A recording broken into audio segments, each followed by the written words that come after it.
Autoline Daily is brought to you by Bridgestone, passion for excellence, and by Dow Automotive Systems, innovations for clean powertrain solutions. Well, you know the drill. This is Autoline Daily for Tuesday, the 12th of April, 2011. Spring is in the air, and so is the latest news from the Global Auto Beat. I'm Rod Meloni, business editor at WDIV Local 4 News in Detroit, filling in for my friend John McElroy. We've got a lot of great stories to get through today, so let's get started. First up, after facing pressure from the French government over its involvement in a botched espionage case, Renault announced a number of resignations yesterday. Patrick Pallotta, the chief operating officer of the company, was the most senior executive to quit. However, Pallotta will get another job within the Renault-Nissan alliance. CEO Carlos Ghosn, who escaped punishment, says that Pallotta's skills are invaluable and are an asset to the group. Companies also announced it came to an agreement with the 3 wrongly fired employees, but no details were released. Seems like there's a new recall announced almost every day in the U.S., but over in India, forming a recall policy is not a top priority. According to MSN, the Society of Indian Automobile Manufacturers and the government say that they are more focused on forming safety, fuel efficiency, and quality rules. Yet, despite not having a policy, a number of recalls have been issued by the automakers in that country, highlighting the need for one. And also, the president of the SIAM says that even though a recall policy is not in the works, he predicts that the country will have one someday. Daimler and Bosch announced that they're going to team up to produce electric motors. The AFP reports that they'll be used in Mercedes and smart cars. Production starts next year at 2 plants in Germany.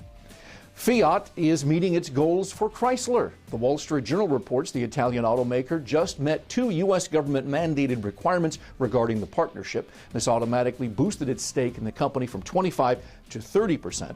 Fiat had to help Chrysler boost its revenue from markets outside North America by $1.5 billion. The other company goal: help the company sell vehicles through 90% of its dealers in Brazil and Europe. Last week, GM teased the upcoming 2013 Chevy Malibu. All we got to see was a little sliver of its taillight. But the wait for that new midsize sedan just get a little bit shorter now. The Detroit News reports that the automaker is speeding up its introduction. It's now expected to go on sale early next year, several months ahead of schedule. Rain is one way to ruin a parade, but apparently so is fire.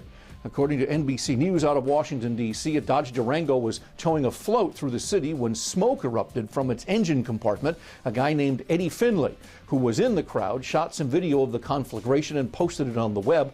Luckily, no one was hurt, and fire extinguishers quickly put out the blaze.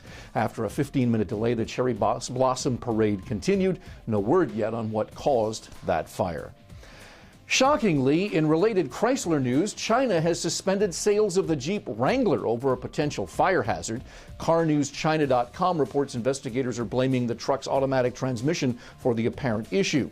And here I thought that China had no safety regulations at all. In some happier news, the Wrangler is slated to get the company's excellent new Pentastar V6 for the 2012 model year. According to Ward's, production is scheduled to start on July 18th. This should give the off-roader a huge boost in performance and that all-important fuel economy. Well, after a break, a few of my thoughts on Chrysler. Stick around. Reducing exhaust emissions, aerified diesel particulate filters, high filtration, low back pressure, small package size, excellent durability. DowAerify.com. And finally, a few thoughts about Chrysler. It was this time last year that John was kind enough to ask me to sit in for him, and I said that the company was in such bad shape, and Sergio Marchionne's bold management style was such a shocking change that one of 2 things would happen: either spectacular success or spectacular failure. Well, we here in Metro Detroit have become all too well acquainted with spectacular failure, and so the notion of that kind of success is a little frightening to contemplate. And yet, by all outward appearances, it is what we're looking at in Auburn Hills. Unlike Chrysler's 2 previous owners, Sergio Marchionne is what he appears to be: a very smart, shrewd, and tireless leader dedicated to rebuilding Chrysler into a legitimate contender. When he first arrived, I asked him why we should believe that he would be the one to remake and rebuild Chrysler into a competitor again, and he said, well, it was because he had done the same thing at Fiat. wasn't exactly awe-inspiring at the time. But now, nearly 2 years after the bankruptcy, I can say that what he's accomplished is nothing short of remarkable. I had a chance to drive a Chrysler 200 recently. This is the car that Eminem drove in the now legendary Super Bowl commercial.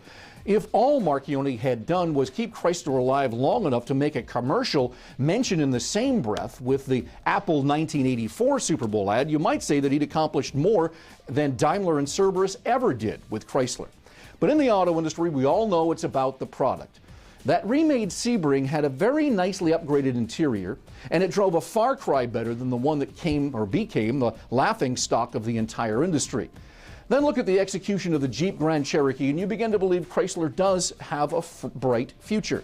Now, Marchione is steering toward an IPO fairly soon, wanting to make certain that Fiat gets majority ownership stake in advance. The markets are starting to circle this deal like they did at GM's IPO, and they smell a bit of a profit here.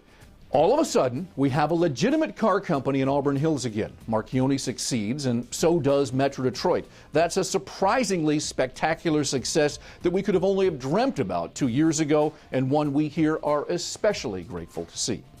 Hey, with that, we can wrap things up for today. Again, I'm Rod Meloni, business editor at WDIV, local foreign news in Detroit. If you're in town, please check us out. As always, thank you for tuning in. I'll see you tomorrow.